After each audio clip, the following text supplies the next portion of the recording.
Now, Donald Trump is heading to Asia for a high-stakes visit. He's scheduled to hold talks with Chinese counterpart Xi Jinping and may even meet North Korean leader Kim Jong-un. The Trump-Xi meeting is set to take place in South Korea.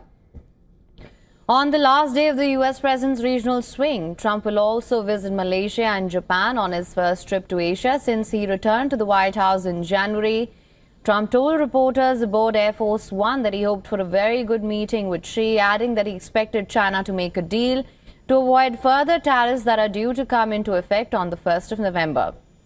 Trump also added to speculation that while on the Korean peninsula, he could meet Kim Jong-un for the first time since 2019.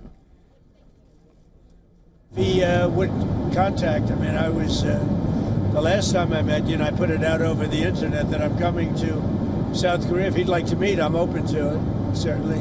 We had a very, yeah, I'd do it. I mean, if you want to put out the word, I'm open to it. You know, they don't have a lot of telephone service.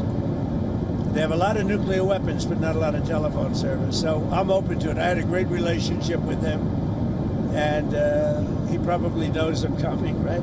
But you want to put out the word, I'm open to it. Now, Trump's first stop will be Malaysia for the ASEAN summit, a meeting he skipped several times in his first term. Trump will also see the signing of a peace accord between Thailand and Cambodia as he continues his quest for a Nobel Peace Prize. Trump's next destination will be Tokyo, where he will meet Prime Minister Sanae Takaichi. The U.S. leader said that he had heard great things about her and hailed the fact that she was an acolyte of assassinated former Premier Shinzo Abe, who had close ties with Trump.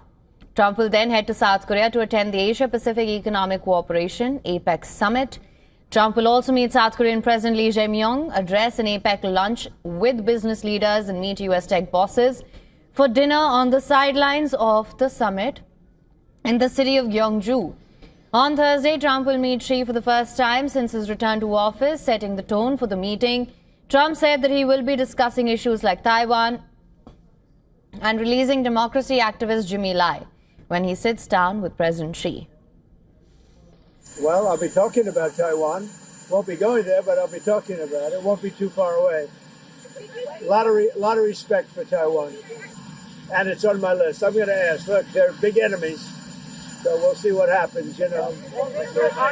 Jimmy Lai and President Xi are big enemies, but it's been a long time, and it'll be on my list. Now, for more on this, we're being joined by Professor James D.J. Brown. He is a faculty of political science at the Temple University, Japan. Thank you so much for joining us on this broadcast. Now, Professor Brown, let me just get right into it. Of course, what are you expecting from Trump's Asia trip? Well, goodness me, where to start? It's a short trip. It's only 5 days, 3 countries, but there's so much which is stuffed into it. It would be in an interesting story alone, his attendance at the ASEAN summit. But then we have added to that his first meeting with the new Japanese leader, Takaichi, this meeting with the Chinese president, and then now the news just coming today about the possible meeting with North Korean leader Kim Jong-un. So I think for me, the most important here is the meeting with the Chinese leader. These are the 2 biggest economies. They're essentially in a trade conflict. Will there be a deal? That's the big question. Absolutely. Of course, all eyes will be on the meeting between Trump and Xi, and of course, a potential meeting, if that does happen, with Kim Jong-un as well. When it comes to US and China, what can we expect? Okay, so there's the threat which has been made by the United States, by the Trump administration, that at the beginning of November there could be additional tariffs.